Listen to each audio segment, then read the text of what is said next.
Chers investisseurs, chers spéculateurs, bienvenue dans cette deuxième conférence consacrée à l'approche All-Weather Impulsion, une approche de portefeuille qui permet de s'exposer aux différents cycles économiques avec une volatilité qui reste basse, donc un portefeuille qui ne baisse jamais trop et des performances qui restent extrêmement sexy. Donc dans cette conférence, je vais faire un énorme focus sur ce que j'ai appelé le paradigme de la volatilité. Pourquoi je parle de paradigme? Tout simplement parce que la volatilité, c'est ce qui nous permet d'avoir des grosses performances entre guillemets à court terme et c'est ce vers quoi tous les investisseurs du monde entier vont s'orienter. Ils vont chercher le plus gros décalage à la moyenne à court terme. Pourquoi? Parce que leur vie est courte. En tant que mortel, on veut profiter de notre argent le plus rapidement possible et faire plusieurs décalages à la moyenne. Et de l'autre côté, on verra à quel point, eh bien, dans les faits, dans la réalité, la volatilité, le plus elle est restreinte et le meilleur les performances sur le long terme peuvent être augmentées grâce aux intérêts composés. Donc pour cela, on va se concentrer sur un cas pratique qui est l'expérience du meilleur fonds du siècle avec plus 18% par an. C'est pas moi qui dis meilleur fonds du siècle, vous allez le découvrir dans cette conférence. C'est Wall Street qui lui a attitré ce titre honorifique entre 2000 et 2009 parce qu'il a eu des performances absolument exceptionnelles. Et vous verrez que en même temps, sur cette même période, les investisseurs qui étaient investis sur ce fonds ont perdu en moyenne moins 11% par an. Donc la vraie question, c'est comment est-il possible de faire un différentiel de 30% En gros, on est investi sur un cheval gagnant à plus 18% par an et en moyenne, en tant qu'investisseur, nous, on va faire moins 11% par an sur ce fonds. C'est tout le sujet de cette conférence. Allez, c'est parti.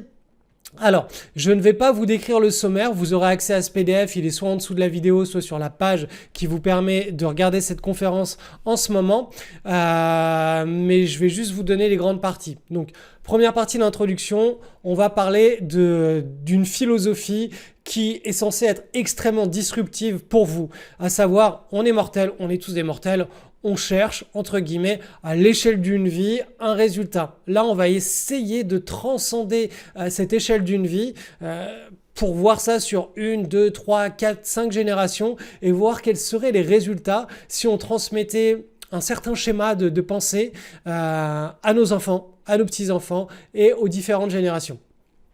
Deuxième chose, la partie 1, on va parler donc de ce fameux cas pratique qui concerne l'expérience du meilleur fonds du siècle et ça va induire cette première notion de la volatilité et pourquoi est-ce que cette volatilité, elle pousse l'être humain dans des comportements qui sont destructeurs quand il s'agit de bourse. Deuxième partie, on va comparer l'ADN d'un bon investisseur. On a des bons investisseurs qui sont des cascadeurs, qui sont capables d'affronter cette volatilité. La problématique, c'est qu'ils sont probablement moins de 1% de la population d'êtres humains. Et on a tous ces autres investisseurs qui, s'ils veulent être bons, ils vont devoir affronter un autre type de compétences. Et pour moi, c'est des compétences qui sont associées aux sages. Donc vous avez le cascadeur et vous avez le sage. Donc ça, on développera ces deux points qui s'opposent dans la partie 2. Partie 3, je vais vous parler d'un chiffre magique qui est, de mon point de vue, de mon expérience, et j'ai formé plus de 1000 traders au cours des 20 dernières années, c'est la véritable solution à toute cette histoire. Il y a un chiffre magique, vous allez le découvrir et vous comprendrez comment j'en suis arrivé là et comment j'ai construit d'ailleurs moi tout l'écosystème de mon portefeuille, de mon futur hedge fund autour de ce chiffre magique. Partie numéro 4, je vous ferai un rapide suivi de performance de mon approche All-Weather Impulsion, donc le portefeuille on va dire le noyau dur de mon hedge fund que je partage avec vous mois après mois. Je vous donne toutes mes prises de position le premier de chaque mois et on fera un petit bilan de l'année 2025, de ce qui s'est passé et je vous rappellerai aussi le comportement de ce portefeuille au cours des dernières crises 2008, 2020, 2022, 2025. Et enfin, on fera une petite partie de questions-réponses. C'est les questions qui m'ont été posées au cours des derniers mois. On va parler de est-ce que c'est le bon timing pour entrer sur le marché, donc en rapport avec le portefeuille. Pourquoi est-ce que les hedge funds coûtent aussi cher? Mais là, la question c'est oui, mais l'État vous coûte encore plus cher et vous le verrez. Vaut mieux passer par un hedge fund et ne pas payer de taxes chaque année que faire ça soi-même et payer des taxes chaque année, parce qu'au final, vous allez arriver au mieux au même résultat que le hedge fund et au pire, vous ferez beaucoup moins bien et vous ne pourrez pas, eh bien, en cas d'accident, en cas de je sais pas moi, d'insuffisance de mentale ou en cas de transmission de votre patrimoine, vous ne pourrez pas, comme pourrait le faire un hedge fund manager, transférer cette compétence à vos enfants et vos petits-enfants. Autre question, pour ceux qui vivent dans des paradis fiscaux et qui ne sont pas imposés sur les gains en capitaux, on parlera de cette situation. J'ai une question qui me disent oui, mais les gérants de portefeuille sont moins chers. Alors ça c'est on en parlera, mais ça me fait doucement sourire. Et ensuite, question 5, pourquoi est-ce que l'accès à mes prises de position, j'ai rendu ça payant? Parce qu'effectivement, j'aurais pu faire ça gratuit.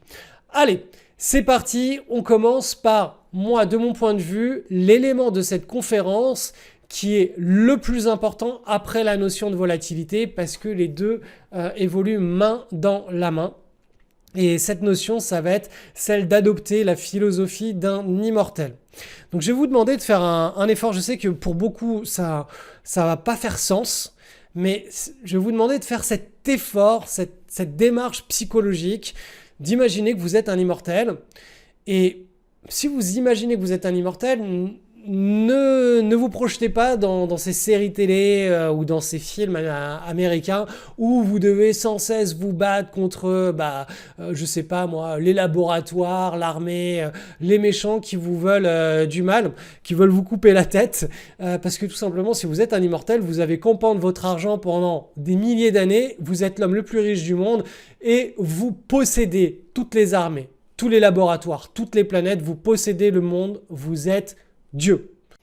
Et croyez-le ou non, il y a des grandes familles qui sont immortelles parce que cette immortalité est en réalité transmise de génération en génération avec un système qui permet de compound. Et pour ça, je vous ai mis un exemple extrêmement simple. Avec une toute petite rentabilité de 2% par an.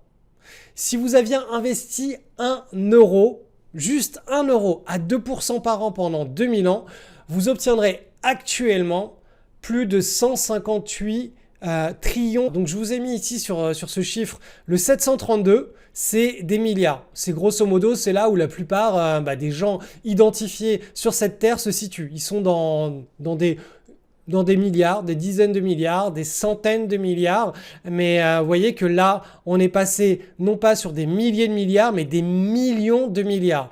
Donc là, vous allez me dire, ok, bon, 1 euro, je les ai, mais 2000 ans, je les ai pas. 2% facile, mais 2000 ans, je ne les ai pas. Et honnêtement, avoir 1620 fois le PIB mondial annuel de 2025, j'en ai pas vraiment besoin. Mais voilà, dans ce petit exemple, je voulais simplement vous montrer que dans l'idée, le plus vous répétez un processus sur le long terme et le plus vous pouvez arriver à des résultats qui sont complètement indécents et déconnectés de la réalité. Je veux dire, une personne, 1620 fois le PIB mondial annuel de 2025. Donc dans tout ça, le secret, il n'y en a qu'un, c'est que les intérêts composés n'ont pas de date de péremption. Il continue. Donc ce premier euro investi, il fait 1,02 euros. Ce 0,2, lui aussi va faire des bébés. Ces bébés vont faire des bébés. Les bébés qui vont... On est dans les lapins de Fibonacci et tout ça, ça compound. Et au fil des années, voilà, si vous ne retirez pas l'argent et que vous passez votre temps à réinvestir ce que vous avez gagné, ça donne des résultats qui sont absolument hallucinants. Et les fortunes familiales ont une vision transgénérationnelle qui permet d'appliquer ce schéma des intérêts composés sur plusieurs générations, peut-être sur plusieurs centaines, voire milliers d'années. Sauf que là, on n'est pas sur des rentabilités à 2%. On va être sur des rentabilités beaucoup plus importantes. Donc, la logique derrière ces familles, c'est qu'elles n'ont pas besoin de faire des coups de bourse. coup de bourse à court terme, ça les détruirait, ça mettrait en péril en fait tout ce processus des intérêts composés. Donc elles restent immortelles, ces familles, aussi longtemps que les générations suivantes respectent la règle. Donc je vous le répète, je suis d'accord, 2000 ans ça fait 29 générations.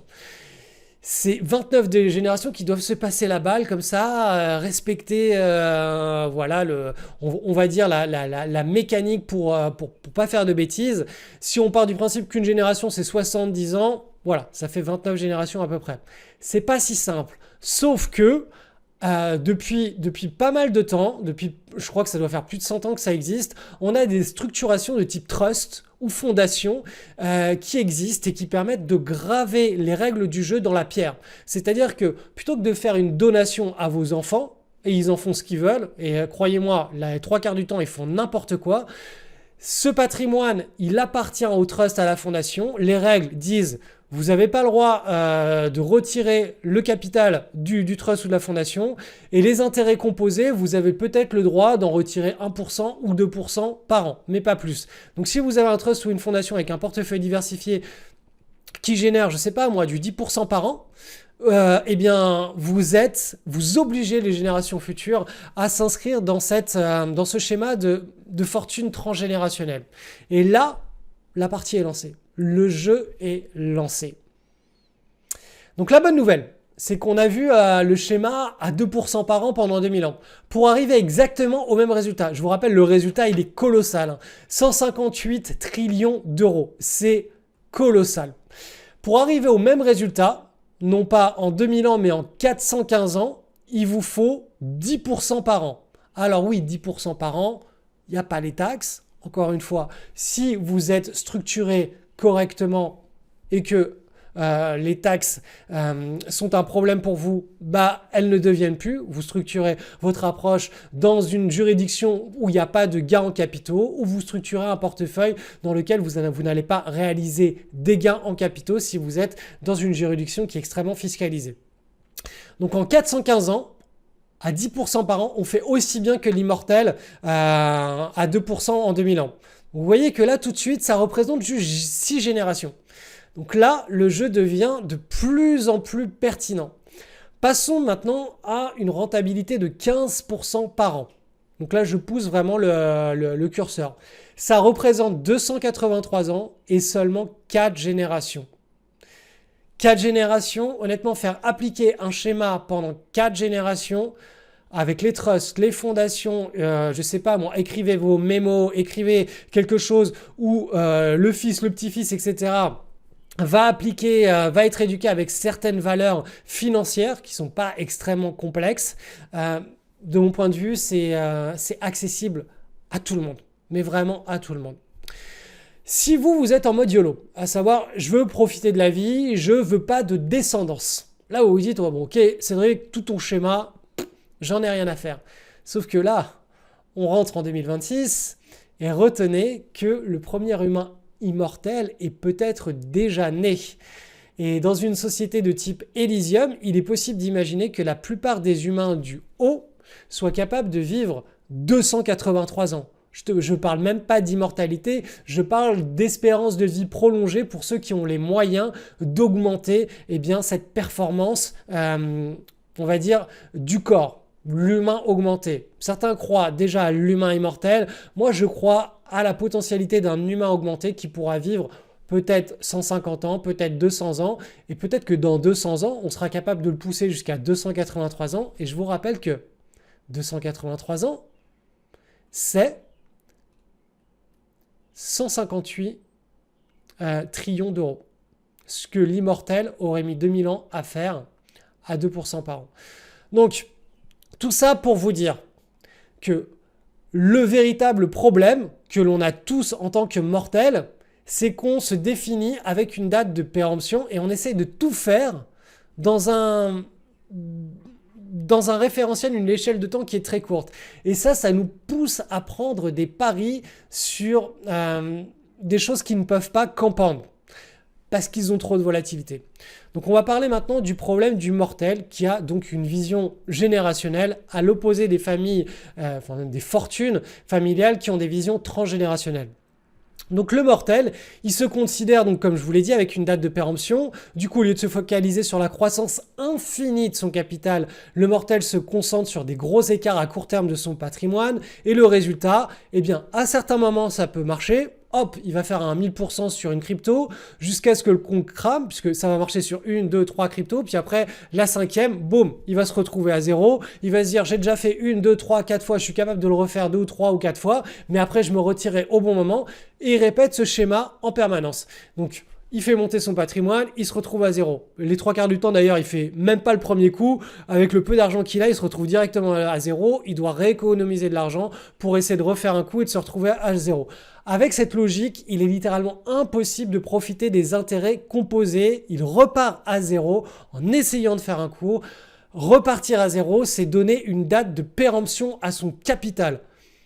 C'est une faillite qui est programmée et qui est répétée tout au long du cycle d'une vie.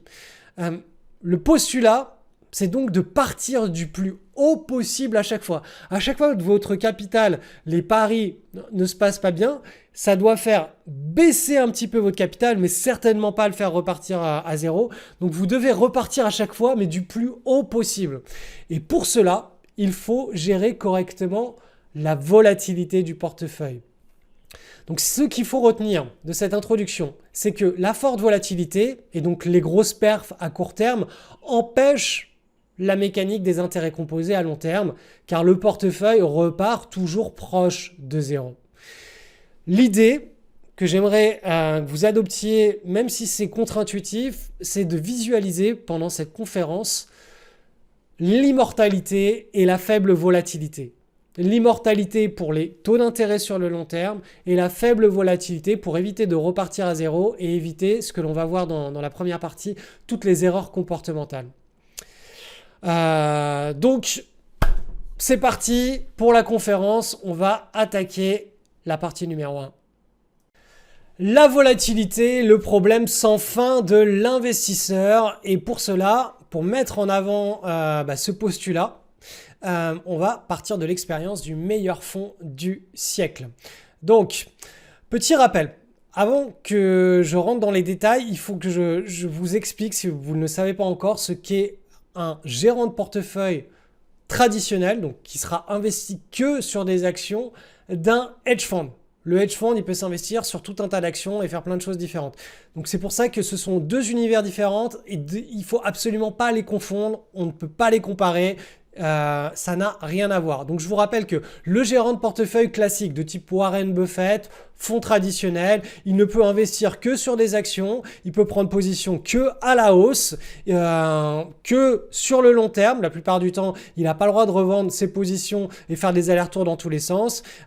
Unique classe d'actifs, je vous l'ai dit, que des actions, et il doit rester investi à hauteur de 70% minimum, même pendant les crises économiques. Ça veut dire que même si on lui donne les dates exactes des prochains cracks boursiers, il est obligé de rester investi à 70% dessus. Donc de se prendre littéralement des coups de bâton et de se faire insulter par ses clients.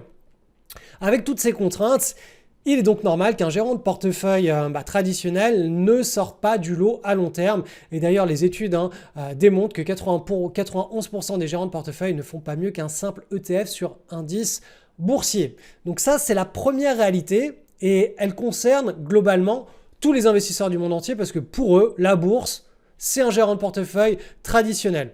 Donc le gérant de portefeuille traditionnel, lui, va vous prendre des frais de gestion qui sont du coup injustifiés parce qu'il rogne d'autant plus la mauvaise performance ou sous-performance par rapport à un simple ETF. On va maintenant passer à ce qu'est un hedge fund manager. Le hedge fund manager, il peut trader toutes les classes d'actifs. Donc, les taux, les obligations des différents pays, les actions, les commodities, les matières premières, les cryptos. Il peut trader les options, il peut trader la volatilité. Il peut prendre des positions pour surfer la hausse, la baisse, mais aussi les ranges. Il peut s'investir de quelques secondes à plusieurs mois ou plusieurs années. Il peut passer cash en quelques secondes, comme utiliser du levier, donc bien plus que ce qu'il a sur son portefeuille. Autrement dit, un hedge fund n'a aucune contrainte. Aucune contrainte. Comparer un gérant de hedge fund à un gérant de fonds traditionnel, un gérant action, c'est comme comparer une charrette à une Ferrari. Ça n'a strictement aucun sens. Aucun sens. Donc les hedge funds pratiquent des frais de gestion qui sont très importants, beaucoup plus qu'un gérant de fonds traditionnel. Pourquoi? Eh bien, vous vous en doutez intuitivement, parce qu'ils vous permettent d'accéder à plus de performance, moins de volatilité et une décorrélation qui est complète vis-à-vis des actions et des crises économiques. Ça vous permet de ne plus vous faire littéralement exploser, maltraiter pendant les crises économiques. Donc ça n'a pas de valeur. Ce qui coûte pas cher finit par coûter très très cher. Donc ça, on y reviendra. Donc ce qui est très important pour cette conférence, c'est qu'on va se focaliser sur une étude de cas qui est le fond du siècle. Et le but, c'est vraiment de comprendre cet effet de la volatilité sur le comportement des investisseurs. Et tant que vous rechercherez cette forte volatilité avec ces gros écarts à la moyenne parce que vous vous dites j'ai pas beaucoup de temps dans ma vie, vous allez être confronté aux erreurs qui vont être disséquées dans le cas pratique qui suit. Alors, ce cas pratique, entre 1997 et 2009, CGM Focus a été élu meilleur fonds du siècle. Voici les raisons qui ont poussé Wall Street à accorder ce titre honorifique à CGM Focus. Donc le fonds CGM, qui est géré par Ken Ebner, a été élu meilleur fonds du siècle, principalement en raison de ses performances exceptionnelles sur le long terme, notamment sur la décennie de 2000 à 2009. Et je vais vous montrer le graphe de ses performances par rapport au SP500 juste après. Donc ce fonds a affiché un rendement annuel supérieur à 18%. Il faut savoir qu'entre 2000 et 2003, on a eu un grand marché baissier sur les indices boursiers. Ce fonds a été capable de générer de l'alpha, une vraie performance positive, et il a continué pendant le marché haussier entre 2003 et 2007. Donc entre 2000 et 2009, il a véritablement réalisé un tour de force avec cette rentabilité de 18% par an, dépassant du coup largement la plupart des fonds concurrents et bien entendu des simples ETF, les indices de référence comme le SP500.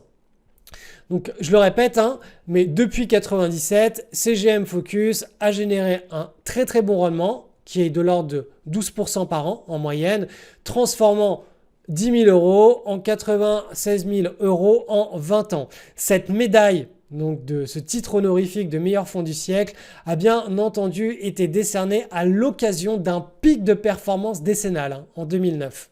Donc là, vous avez en noir l'évolution de ce fonds et en bleu l'évolution du SP500. Donc vous voyez que là, sur la première partie, jusqu'à 2008, jusqu'ici, le premier tiers de ce graphique, le fonds a très très bien performé, notamment pendant le marché baissier de 2000 à 2003. En bleu, vous voyez que ça baisse, marché baissier. Vous voyez que ce fonds, lui, il monte, globalement, il effectue une très très très belle performance. Et il continue d'effectuer une belle performance avec beaucoup de volatilité jusqu'à 2008. Et vous voyez qu'on est vraiment très très très loin de la courbe bleue. C'est une surperformance.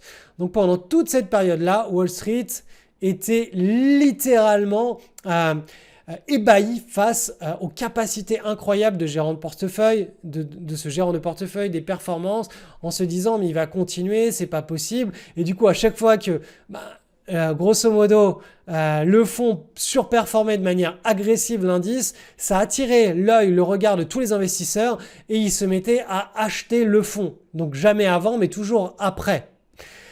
Et ce qui se passait, c'est qu'une fois que le fonds se mettait à corriger très fortement, parce que pour avoir de telles performances sur juste une classe d'actifs, il faut s'exposer à beaucoup de volatilité. Et bien, dès que le fonds se mettait à baisser fortement, eh bien, les investisseurs revendaient. Ils achetaient au pire moment et revendaient au pire moment.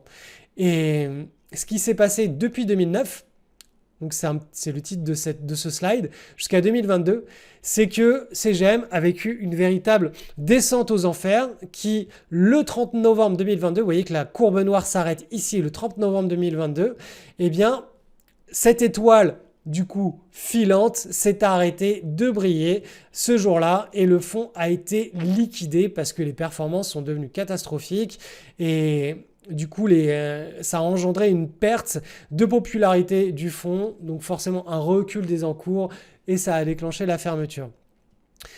Donc ça, c'est la descente aux enfers. Donc on a eu la montée au paradis jusqu'en 2009 et la descente aux enfers.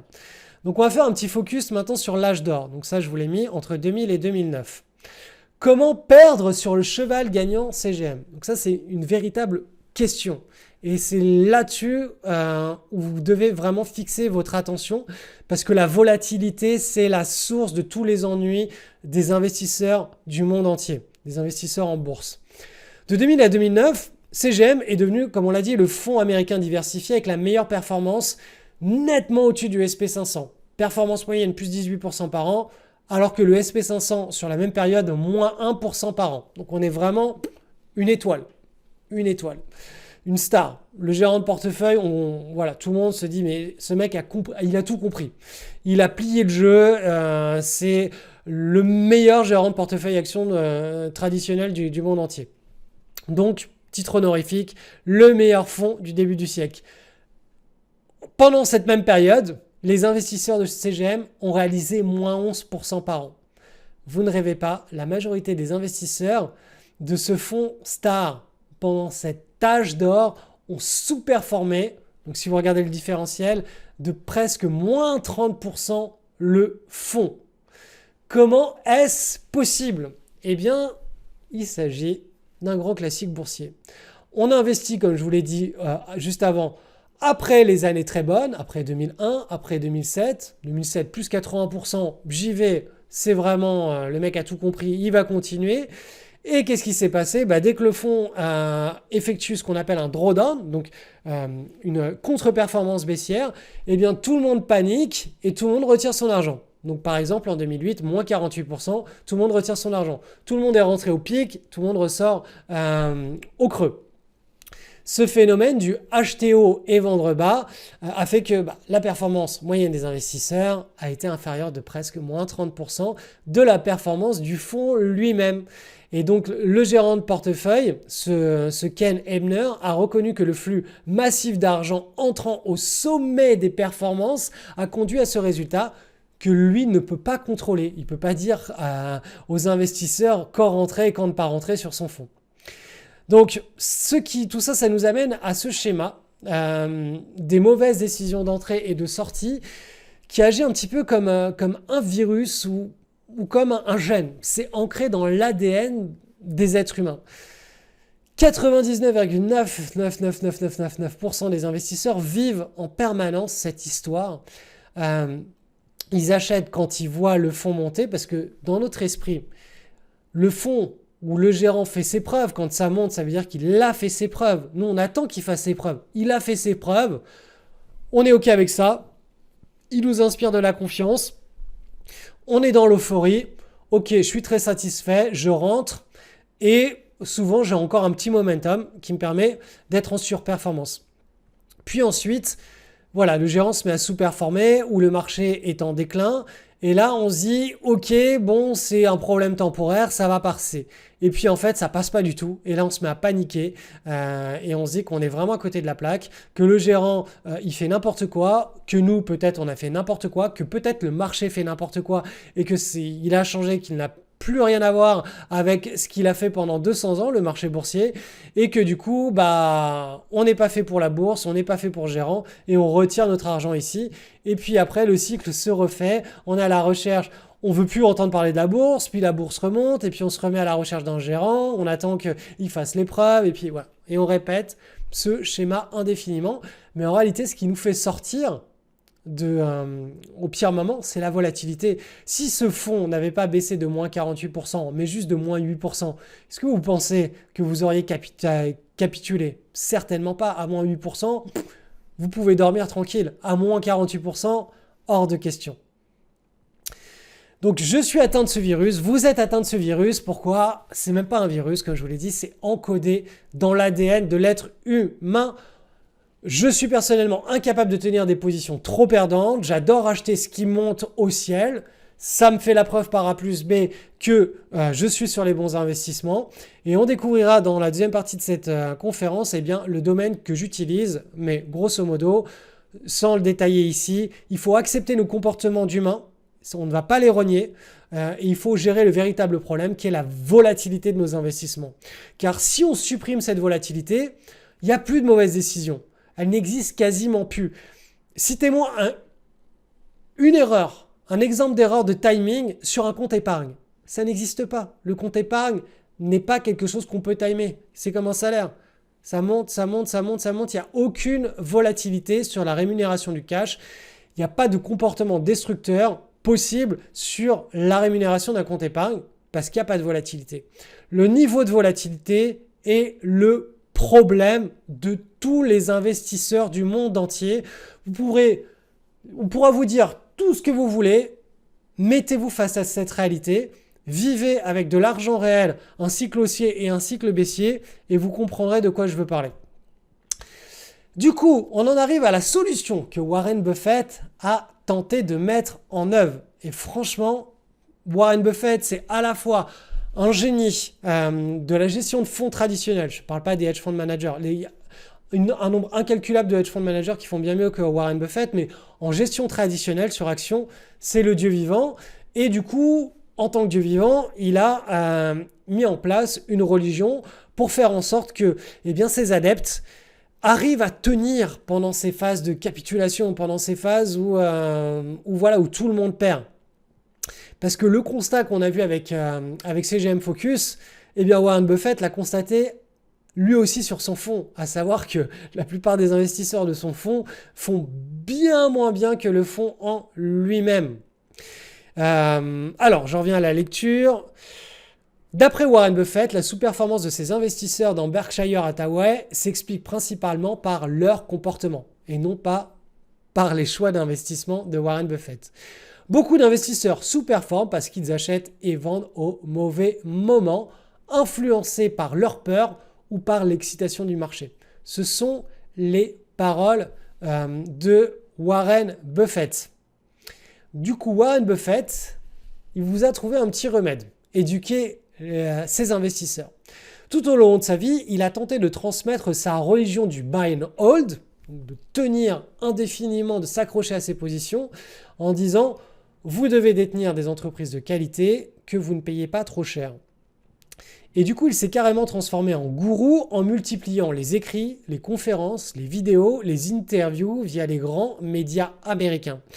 Et chaque année, il y a une grande messe, une sorte de pèlerinage qui a lieu une fois à Omaha dans un événement accueillant plus de 40 000 personnes.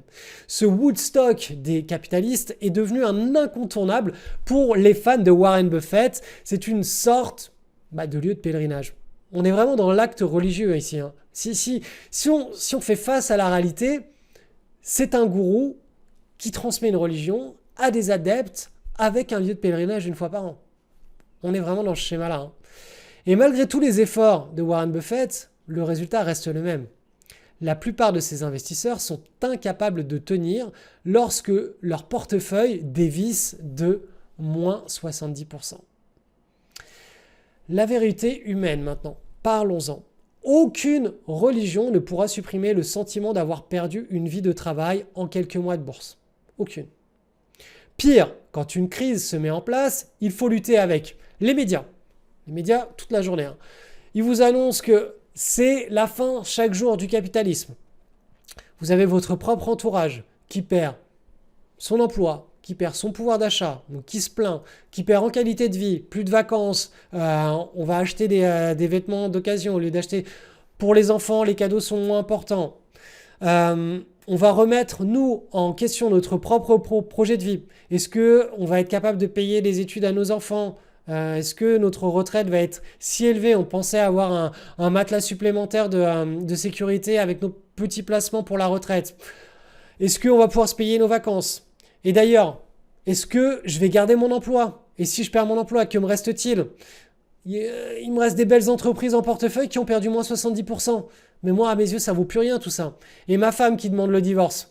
Oui, tout ça là, j'exagère pas, c'est exactement ce qui se passe dans la tête d'un investisseur qui a perdu 70% de son portefeuille boursier et qui vit cette situation pendant 1 an, 2 ans, 2 ans de crise. Au quotidien, vivre ça, c'est un supplice. Croyez-moi, je l'ai étudié, Warren Buffett. Vous voyez là, cette photo, c'est tous les livres que j'ai lus de Warren Buffett, avec ma petite casquette Le Spéculateur Libre, juste en dessous. J'ai poncé Warren Buffett. J'ai étudié en détail. J'en suis juste arrivé au postulat que ces investissements n'enlèvent pas la volatilité et que la volatilité, moi, c'est mon principal problème pour ne pas vivre cette vérité humaine, ne pas vivre cette situation. Conclusion, que l'on s'appelle Ken Ebner, je ne sais pas comment ça se prononce, Warren Buffett ou même Dieu, ça ne change rien à l'équation finale. C'est dans l'ADN humain. Nous sommes câblés sur des émotions qui nous obligent à reproduire un même comportement encore et encore. On achète quand c'est haut parce qu'on ressent l'envie et l'excitation de gagner plus, parce qu'on a la preuve par A plus B que c'est un bon investissement puisque le truc monte. Certes, il y a une minorité d'investisseurs qui arrivent à acheter quand c'est bas. Ils éprouvent de l'excitation quand le truc est bas, un petit peu comme pendant un Black Friday. Mais ce qui relie tout le monde au même niveau, c'est que quand le portefeuille plonge, on veut tous supprimer cette douleur qui nous ronge au quotidien et on revend avec perte et fracas. Donc je reviens à mon postulat. Pourquoi s'infliger un portefeuille boursier qui va perdre moins 40, moins 50, moins 70% avec quasiment 100% de certitude, il y aura toujours des crises dans le futur. L'idée, c'est que vous n'êtes pas l'ennemi, vous ne devez pas vous battre contre vous-même. L'idée d'un bon trader, d'un bon investisseur, c'est pas de savoir garder son sang-froid. C'est juste de ne pas avoir à affronter ce genre de situation. L'ennemi, c'est pas vous, l'ennemi, c'est la volatilité. Dernière remarque. Dans toute cette histoire, on ne parle que des meilleurs gérants du monde. Là, on est sur le cas pratique du top du top du top. Mais si je vous rappelle les statistiques, eh bien, elles révèlent que 90% des gérants sont médiocres dans le sens où ils ne battent jamais le marché au-delà de 3 ans. Et ce, pour un même niveau de volatilité négative, la volatilité qui fait plonger les portefeuilles, pour un même niveau de volatilité négative que le marché. Ok, si un gérant fait 2 fois moins bien que le marché, qu'un simple indice boursier, mais qu'il a 2 fois moins de volatilité, ça peut-être se défendre s'il facture 2 fois moins de frais. Mais ce n'est pas la réalité de ce monde de Wall Street. Donc la réalité est probablement pire que ce que révèle toute cette expérience, parce que la plupart des gérants de portefeuille sont bien incapables de faire mieux que le SP500. On arrive dans la partie 2 de cette conférence avec l'ADN d'un bon investisseur. Vous avez le choix entre être un cascadeur ou être un sage.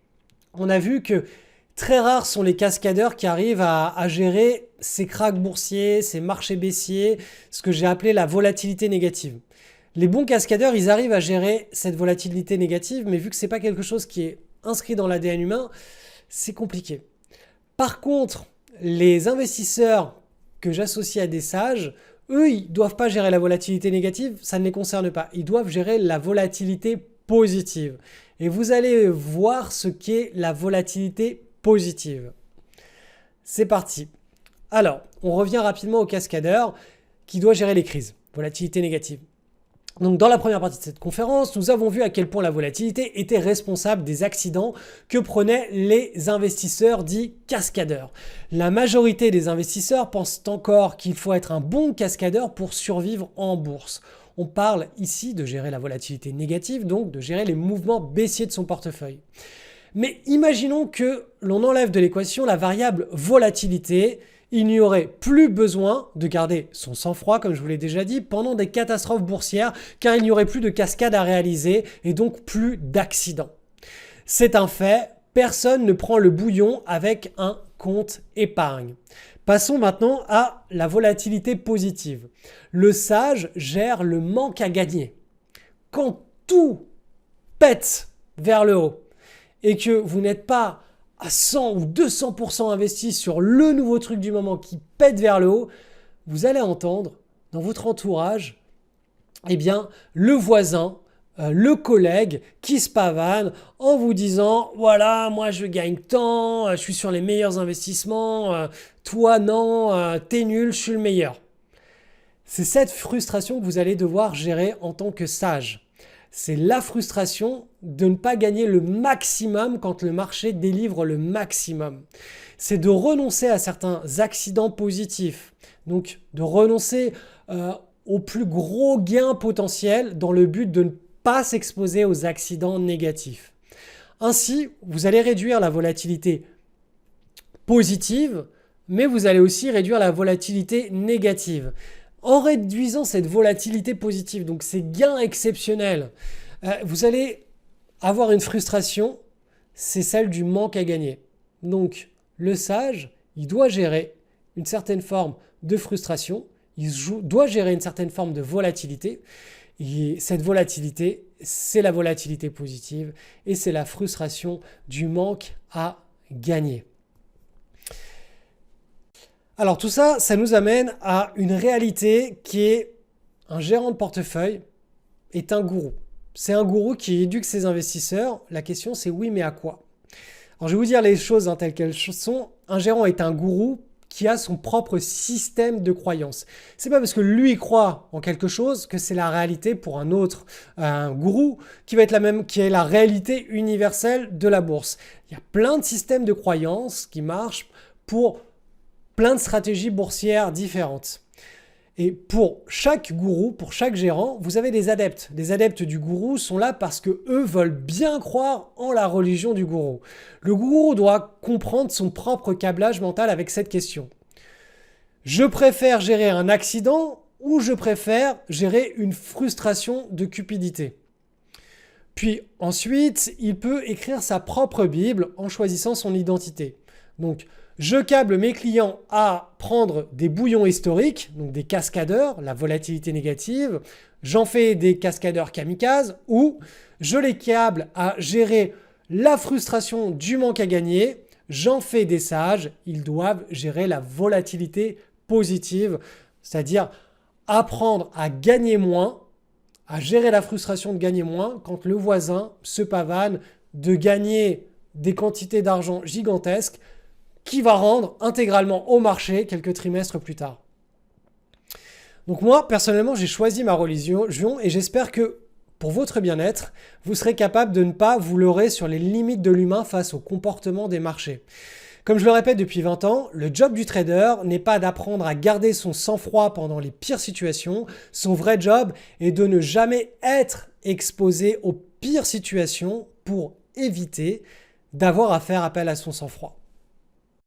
Donc là, on a compris que investir en bourse est un acte de foi. C'est un acte quasi religieux. On va découvrir maintenant les deux systèmes de croyance pour réaliser avec brio l'acte de foi.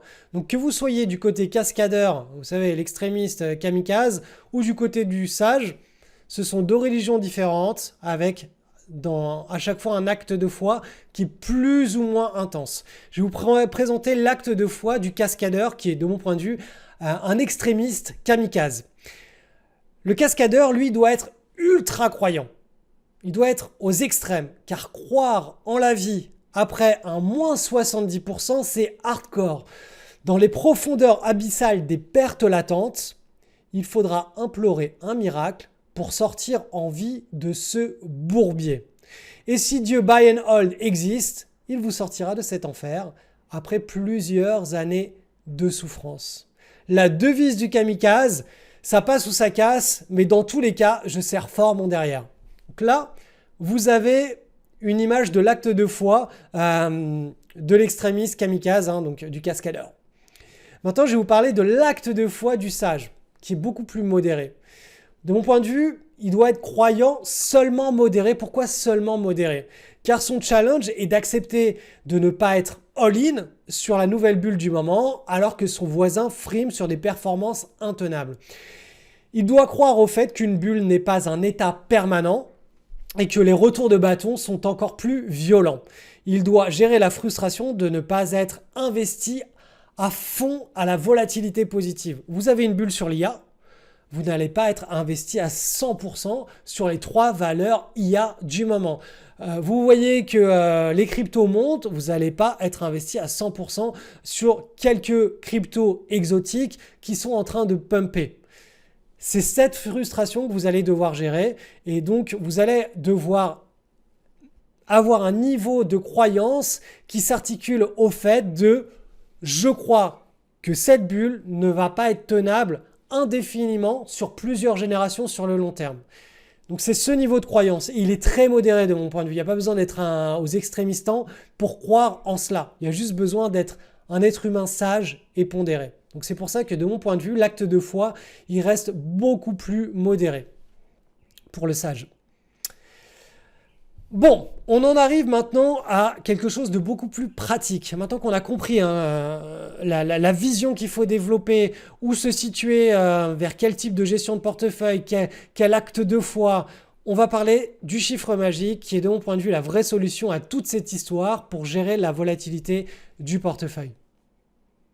Donc cette conférence, elle a pour but de vous faire face à la réalité de ce monde. Et la réalité de ce monde en bourse, c'est que même avec un ticket de loto gagnant, c'est-à-dire en choisissant l'un des meilleurs gérants au monde, il est fort probable que la volatilité vous amène à prendre des décisions à contre-courant, débouchant sur des pertes cycle après cycle. Le secret, il est simple. Avant de viser une rentabilité, on doit viser un niveau de volatilité.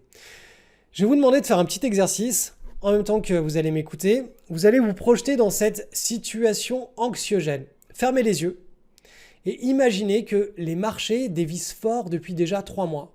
Ça fait 1, 2, 3, 4 semaines. Vous ressentez vraiment cette baisse. Vous voyez votre argent baisser. Vous comprenez qu'autour de vous, quelque chose d'absolument gigantesque comme un tsunami est en train de déferler, et plus les semaines avancent et plus vous avez l'impression que le tsunami vous arrive dessus et que vous allez vous noyer. Chaque discussion quotidienne avec votre entourage tourne autour des mêmes sujets. La crise, l'effondrement du système bancaire, la faillite de l'État, la guerre, la dévaluation de la monnaie. Les médias en rajoutent une couche en invitant à tour de rôle les collapsologues les plus extrêmes. Ça fait de l'audimat, ça fait des clics. Le soir, vous vous couchez la boule au ventre en pensant à votre portefeuille boursier. C'est toutes vos économies, votre avenir et votre retraite qui sont en train de partir en fumée. Maintenant que vous avez fait ce travail de visualisation, répondez en toute honnêteté. Donc répondez à vous-même. À quel pourcentage de baisse de votre compte de bourse la douleur devient-elle insoutenable? Est-ce que c'est à moins 10, moins 20, moins 30, moins 40, moins 50? Si vous n'avez pas encore vécu ce moment-là et que vous n'êtes que en train de le visualiser en pensant que ce chiffre, il est réel, il est honnête, je tiens à vous dire une chose, divisez-le par 2 et vous aurez la vérité. La vraie vérité de ce que vous allez ressentir émotionnellement pendant une baisse de votre portefeuille boursier. Donc si vous pensez que vous allez pouvoir tenir jusqu'à moins 40% sans trop de stress en faisant du DCA, en achetant un peu chaque mois, la vérité se trouve plutôt autour de moins 20%. J'ai déjà vécu de nombreuses crises et je connais mon véritable chiffre. Je n'ai pas besoin de le diviser par 2. Et si c'est votre cas, vous connaissez déjà votre chiffre. Mon chiffre magique à moi, il est à moins 15%. Sur ce niveau de baisse, je garde mon calme. Avant mon projet de hedge fund, comme je vous l'ai dit, j'ai formé plus de 1000 traders. Et qu'est-ce que j'ai constaté? J'ai constaté que moins 15% était comme gravé dans l'ADN humain. C'est quelque chose qui est revenu chez la plupart des traders avec qui j'ai eu l'occasion d'échanger. Au-delà de moins 15%, on passe sur l'acte de foi hardcore, l'acte de foi du cascadeur. Le spéculateur reste rationnel et confiant vis-à-vis de sa stratégie tant que le seuil critique des moins 15% n'est pas dépassé. Au-delà, il y a un déclencheur dans l'ADN humain. Et c'est à ce moment précis que les réactions deviennent variées. Elles dépendent du niveau de croyance et d'éducation de chacun. Et là, on parle d'acte de foi. Le gourou, le gérant de portefeuille qui a correctement éduqué, on va dire, sa communauté, ses investisseurs, il va permettre aux investisseurs de vivre ce déclencheur de l'ADN d'une manière plus ou moins propre. Si vous êtes un gérant de portefeuille de type all-weather avec un portefeuille qui est correctement pondéré, les rares fois où le portefeuille va aller autour de moins 15% ou peut-être dépasser les moins 15%, le déclencheur au niveau de l'ADN qui va amener l'investisseur à prendre des décisions qui sont complètement irrationnelles, cet investisseur, s'il a été correctement éduqué, il va pouvoir se reposer et faire l'effort de l'acte religieux et de se reposer sur son niveau d'éducation. Mais un investisseur qui n'a aucun niveau d'éducation, donc qui ne sait pas du tout ce qu'il fait, au-delà de moins 15%, il va faire n'importe quoi. Donc, game over, la fin du jeu. Vous connaissez désormais la solution pour tenir vos investissements sur le long terme et vous enrichir. tenter de rester sur un niveau de volatilité qui n'impacte pas le portefeuille au-delà de moins 15% pendant les baisses du portefeuille. Puis seulement après, constatez la rentabilité que votre stratégie vous délivre. Mais ne commencez jamais par la rentabilité, car sinon vous serez toujours à contre-courant d'un ticket de l'auto gagnant. Allez, on arrive à la partie 4 avec mon approche All-Weather Impulsion qui est basée, comme je vous l'ai expliqué, sur une volatilité qui permet d'être historiquement sous les drawdowns de moins 15% tout en ayant une rentabilité qui est bien supérieure à celle du marché grâce à une approche, on va dire, multiclasse d'actifs qui exploite plusieurs anomalies de marché.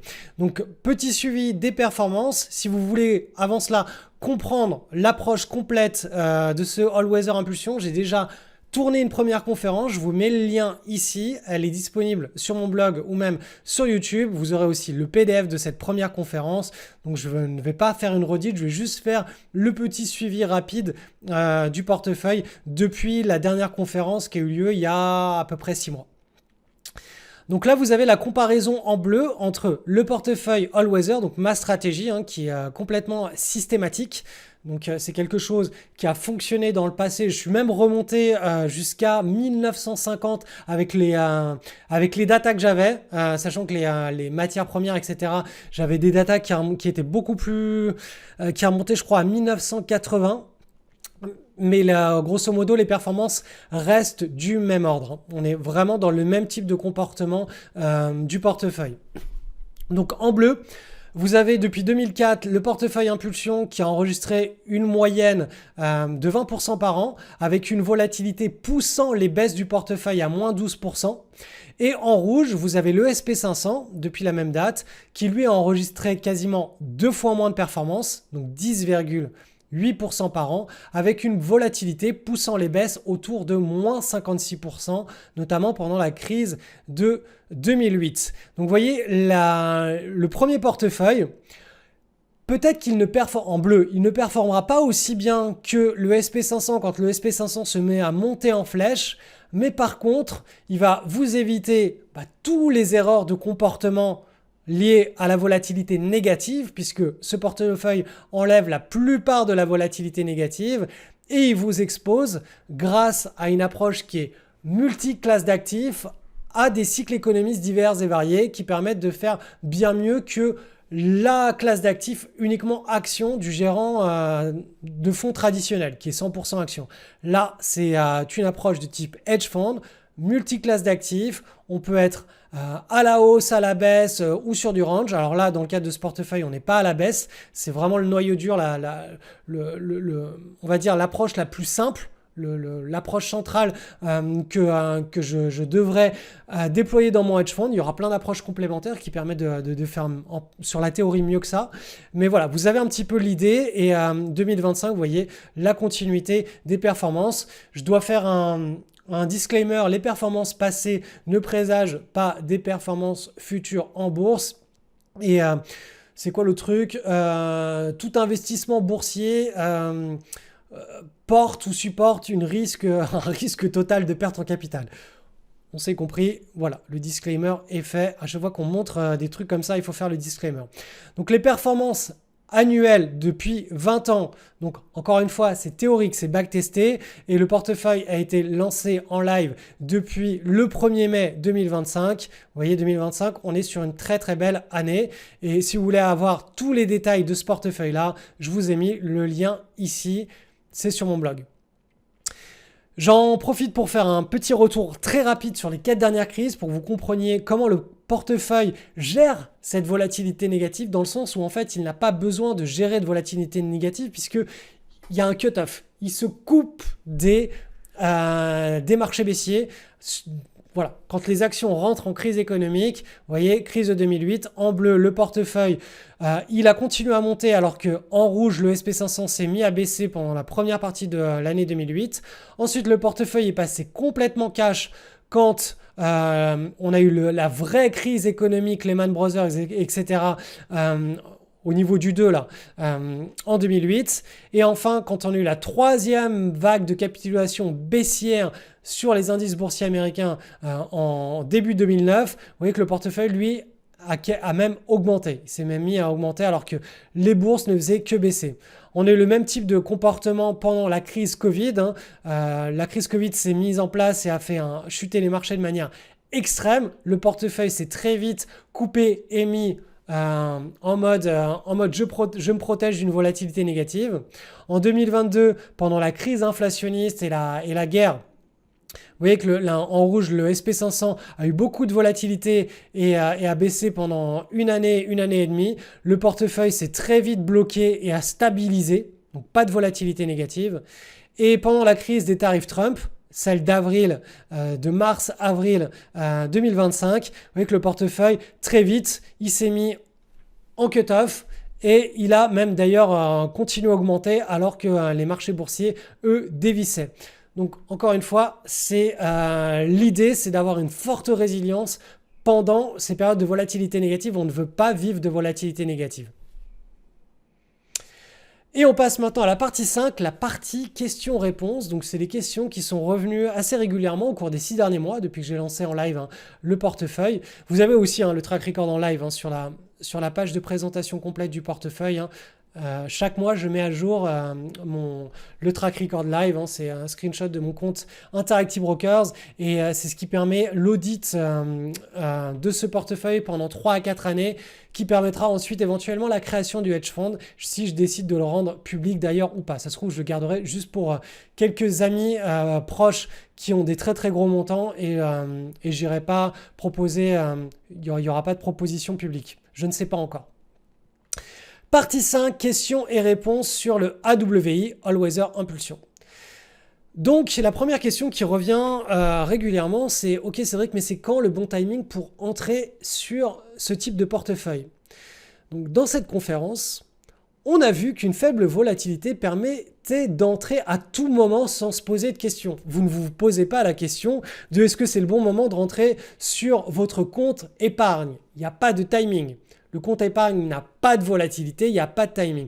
Ce portefeuille, All Weather Impulsion, je l'ai créé de manière à ce que la volatilité soit la plus faible possible pour avoir un bon profil de gain par rapport au risque.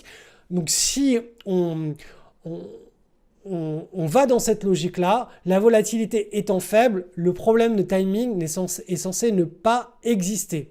Quand la volatilité n'existe pas, il n'y a pas de problème de timing. Quand la volatilité est relativement faible, le problème de timing n'est pas un véritable problème. Plus la volatilité est forte et par contre, plus cette question devient importante parce que plus il y a d'erreurs de la part des humains. Donc comme je vous l'ai dit, le portefeuille impulsion a été conçu pour minimiser cette volatilité à un niveau acceptable pour 99% des êtres humains. Donc la suite de cette question 1, pour répondre plus précisément dans le cadre de ce portefeuille, le premier du mois, c'est la date à laquelle je fais mes arbitrages, n'est pas un meilleur ou un pire timing qu'un autre jour. Le portefeuille, que vous le preniez le 1er, le 2, le 3, le 4, le 15, le 16 du mois, c'est pareil. Vous êtes en train de surfer, je vous rappelle, cette courbe bleue. Donc peu importe à quel moment vous la prenez, l'idée c'est juste d'accepter qu'il y a des phases de plateau, vous êtes protégé, c'est pendant les crises économiques, et il y a des phases on va dire d'impulsion pendant lesquelles le cycle économique en force, ça peut être un cycle de prospérité sur les actions, tout comme un cycle inflationniste où ça va être plus les matières premières, l'or ou certains produits alternatifs qui vont prospérer. Peu importe, l'idée c'est juste de se dire il n'y a pas de meilleur ou de pire moment, on accepte l'incertitude totale, on ne sait jamais à l'avance si on va être dans un cycle stable ou un cycle où le portefeuille va augmenter et il n'y a pas de meilleur ou mauvais moment. Donc à la question est-ce que le 1er du mois, le 2 du mois, le 15, le 30, il n'y a pas de bon timing, il n'y a pas de jour meilleur qu'un autre.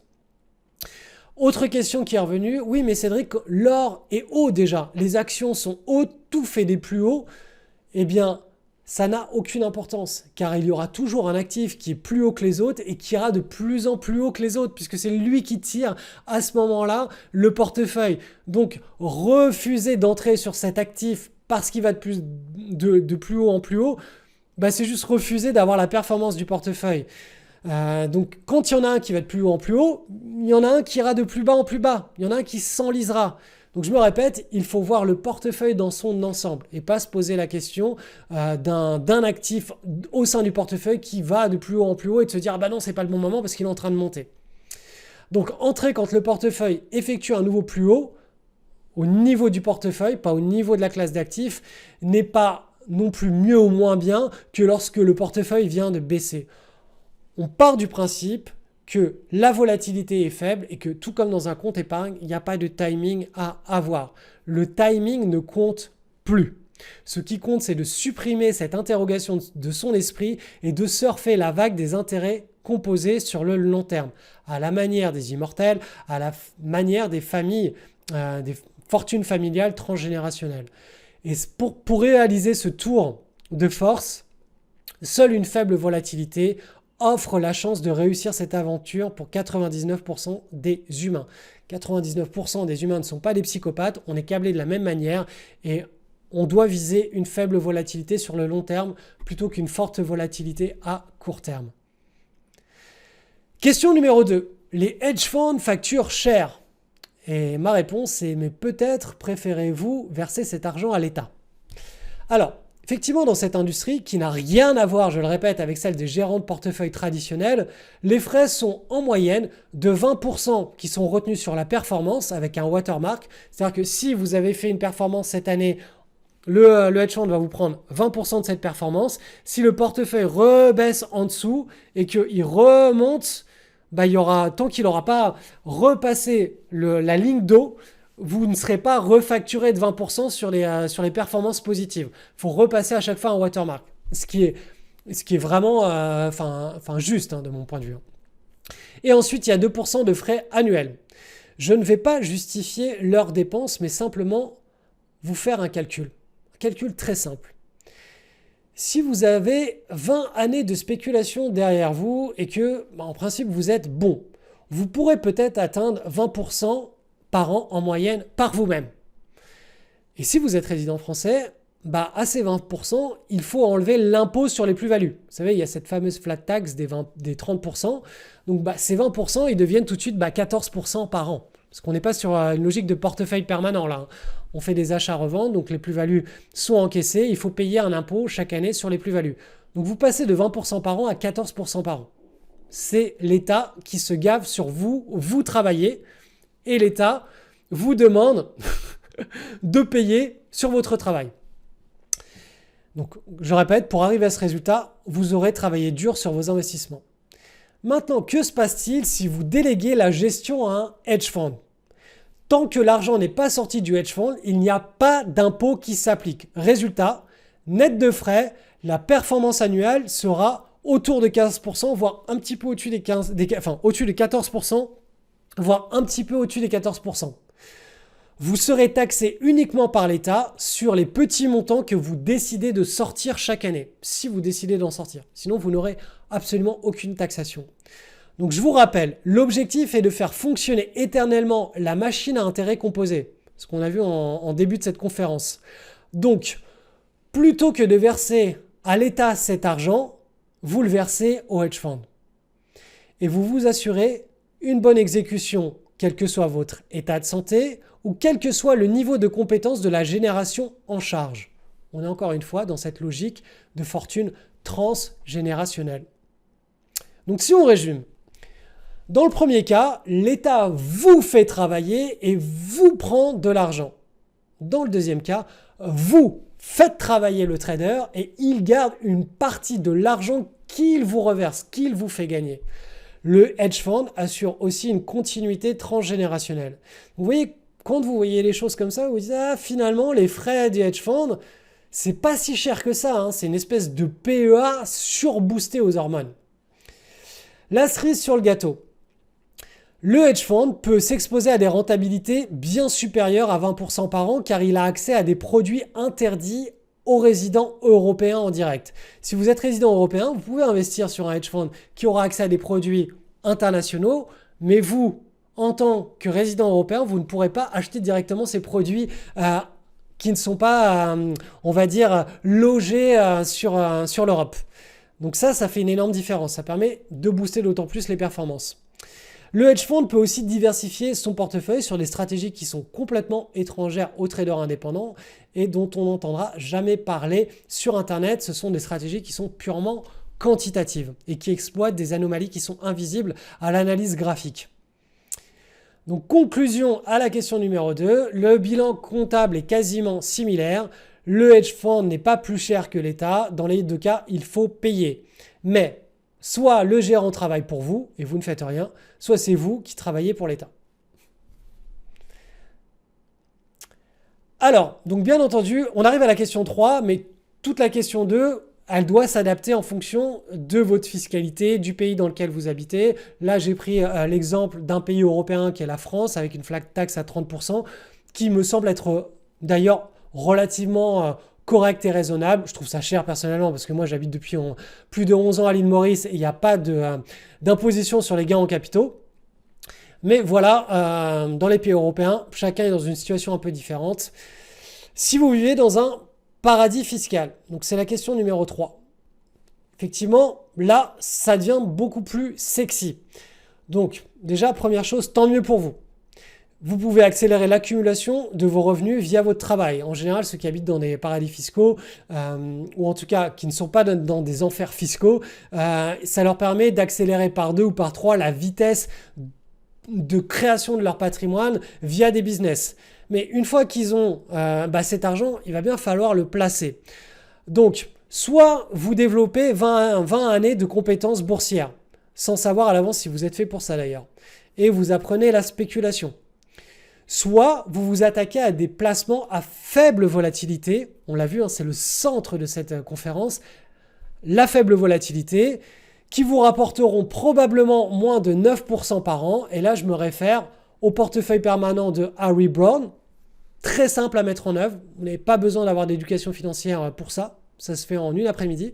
Soit au portefeuille Black Swan LSL. C'est un modèle bien plus avancé que Harry Browne et qui permet d'avoir un peu plus de rentabilité et un peu moins de volatilité.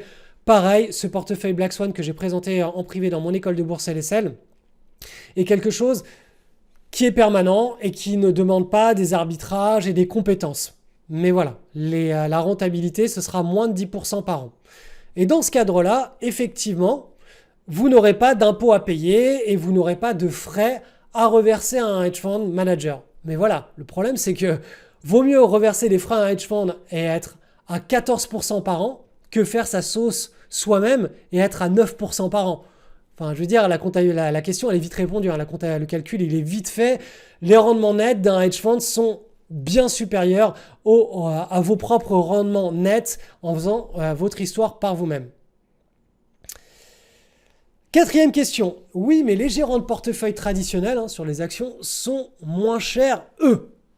Alors, on a déjà traité cette question, mais 99% des gérants de portefeuille ne feront pas mieux qu'un indice boursier en direct sur le long terme. Toutes les études ont la même conclusion. Et on a vu dans cette conférence que même si vous tombez sur la licorne, sur le ticket de l'auto gagnant, vous perdrez de l'argent à cause de la volatilité du fonds. Et dans ce cas précis, ce qui ne coûte pas cher finit toujours par coûter très cher. La véritable valeur d'un portefeuille est dans son profil de basse volatilité. Ce profil vous permet d'accéder aux intérêts composés à long terme. Tout le reste n'est qu'un leurre. C'est une loterie géante qui distille les espoirs d'une richesse insaisissable à court terme. Les grandes familles l'ont compris, le peuple non. Cinquième question. Pourquoi l'accès à tes prises de position, c'est payant? Alors, la version courte, je ne suis pas Mère Teresa, et vous non plus d'ailleurs. Quand vous travaillez, quand vous effectuez un travail, vous ne le faites pas gratuitement, c'est normal. Vous donnez de la valeur, vous recevez une contrepartie sous une autre forme en échange. C'est la logique de l'être humain. La version un petit peu plus longue, le terme cher est très relatif à la population visée par mon projet. Explication. Mon objectif est la création d'un hedge fund. Donc mon travail doit filtrer les petits investisseurs des gros. Et en l'occurrence, moi je recherche des gros investisseurs. Pour moi, l'abonnement, c'est le filtre. c'est le filtre minimal. Certains de mes clients ont déjà réalisé plus 25% sur plusieurs millions d'euros. Je pense à un en particulier. Diriez-vous que la pièce qu'il m'a donnée, c'est cher payé face aux millions qu'il a déjà empochés en quelques mois? Eh bien non, c'est du quasiment gratuit pour lui. Donc tes prises de position payant, c'est cher. C'est vraiment relatif à votre niveau de capital investi sur ce type de portefeuille. Et que moi, comme je recherche des gros investisseurs, eh bien effectivement, pour eux, c'est gratuit. Et pour les petits investisseurs qui, hélas, ne sont pas l'objectif de ce nouveau projet de vie, pour eux, ce sera plus cher, mais l'abonnement est un filtre qui permet de différencier et de catégoriser les deux profils d'investisseurs. Alors, le but de ce filtre, c'est aussi de créer une relation long terme. Moi, je fais l'effort au début pour que les gros poissons, les gros investisseurs me suivent plus tard. Donc, je fais un gros effort. Pour eux, ça coûte rien du tout. Mais derrière, ils me suivront à long terme. Alors oui, hélas, mon projet n'est pas compatible avec les petits capitaux des petits épargnants. Peut-être que cela changera en fonction de la structure juridique que l'on me proposera le jour de la création du fonds. Mais pour rappel, j'ai enseigné pendant 10 ans la spéculation via mon école LSL, le spéculateur libre.